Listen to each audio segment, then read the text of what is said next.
in 1999 tells the story of a human baby who is orphaned in the African jungle and raised by a gorilla named Kala, becoming known as Tarzan.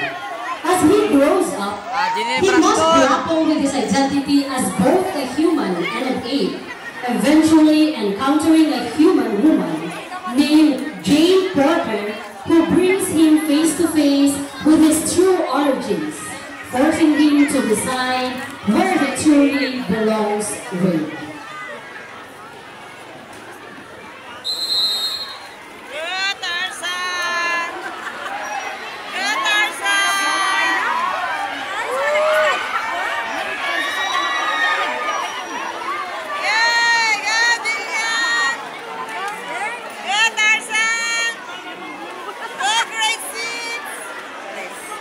Hoy, lahi kang prank doon!